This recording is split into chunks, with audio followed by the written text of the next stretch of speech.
Salutare toată lumea, sunt Mihai și bine ați venit la un nou episod din seria noastră de Survival. Aș vrea să necesitez niște servere care să meargă în primul rând.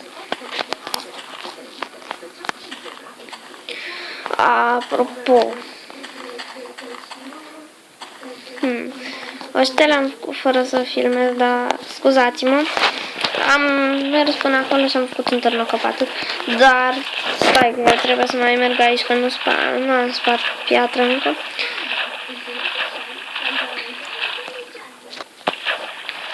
Ok, o spargem piatra. 2 de piatră, 3, nu mai avem bețe, o să fac eu acum. Așa, să mergem în casă. Am făcut atunci când am filmat fără voce casa, știți, și tot fără să filmez am completat acoperișul. Că mai erau câteva spații necompletate. Nu sunt sigur dacă o să-i punem ușă, că arată mai tare fără ușă, în plus e o casă pe apă. Acum trebuie să mergem să minăm. Cred că o să facem asta.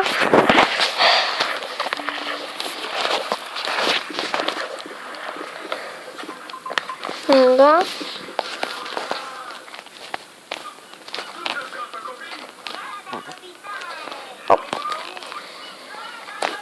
Trebuie să mai spargem și lemn, dar până atunci hai să minăm și noi. Ok, să vedem ce mai avem de făcut după ce minăm.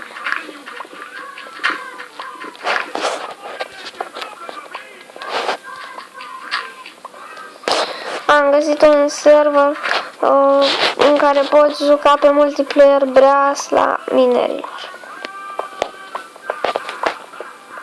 Și nu e premium, pentru că, da, e făcut de mine. Adică, frate, știți ce am făcut eu? Am creat un server și apoi am luat o mapă așa, normală, pentru că mie nu mi ieșise bine mapa, era foarte nasoală și multă apă și am luat o mapă și am pus-o acolo și a ieșit super șmecher. O să se consume târnăcopul dacă nu găsim fier sau ceva, cărbune. Hai, frate, nu e nimic în mina asta. Stai, găsi vreun minereu? Nu. Oricum nu văd nimic, deci...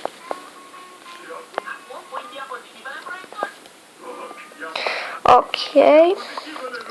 Nu mai văd nimic, trebuie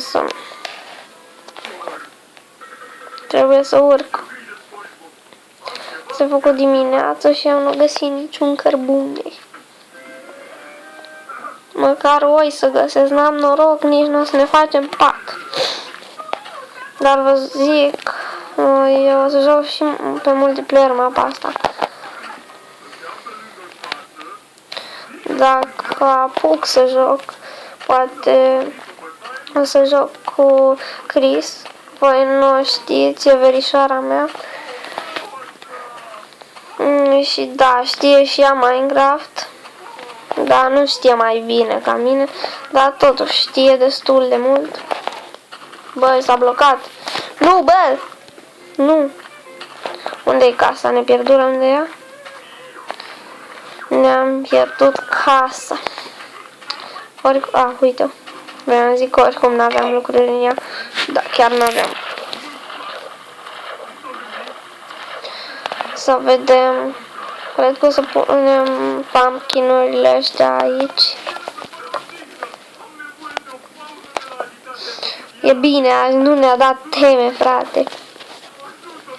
Am timp să filmez oricât. Sper că m-am auzit destul de tare. Nu aveam microfonul. Îl aveam, am căzuse pe jos. Nici chiar pe jos, adică am căzuse așa pe lângă mine. Sper că mă aud destul de tare. Acum o să-l las mai în jos ca să nu mă aud prea tare și să ziceți în comentarii ce țipi, bă. Ok, l-am lăsat. Și vedem de ce mai avem nevoie. O să spargem ăsta.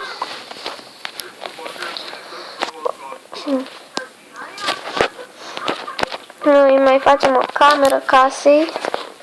Cred. Poate nu mai avem lemn.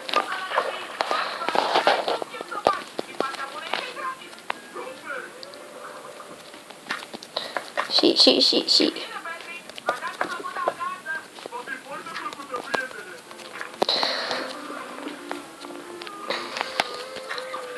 Hai. S-ar putea să ne apucăm și de o serie de Minecraft pe ocean, dar nu știu, nu sunt sigur. Cred că o să punem pământ aici, scuzați-mă, dar da. Putem pune piatră, că de-aia am vrut să sparg, m-am gândit la ideea asta. E chiar bună, că avem cu ce să o spargem. Putem să o spargem și cu mâna, că nu ne ajută ea așa de mult. Putem să facem camera din piatră, da chiar.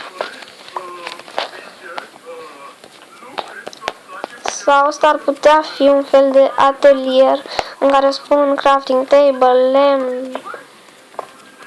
O să fac un generator de lemn. Se poate? Vreau să-mi ziceți în comentarii dacă se poate să faci un generator de lemn. Eu nu cred asta. De fapt, da, e bine că nu cred pentru că nu se poate. Adică ce să pui să se facă el așa, să se genereze mereu. Poate o să facem unul de piatră. Chiar îl putem face, dacă facem asta din piatră, putem să facem aici. Mergem, avem apă aici, trebuie să găsim fier. Trebuie să găsim fier și lavă. Și cred că e destul de ușor să găsim lavă prin mină. Ar fi o idee foarte, foarte bună. Vreau să zic din nou foarte, foarte, foarte, foarte bună. Dar ar fi destul de bună ideea. Dar nu mai avem cum să o terminăm acum.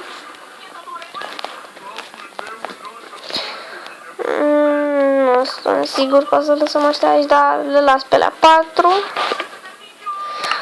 Putem pune în camera aia ăștia până atunci.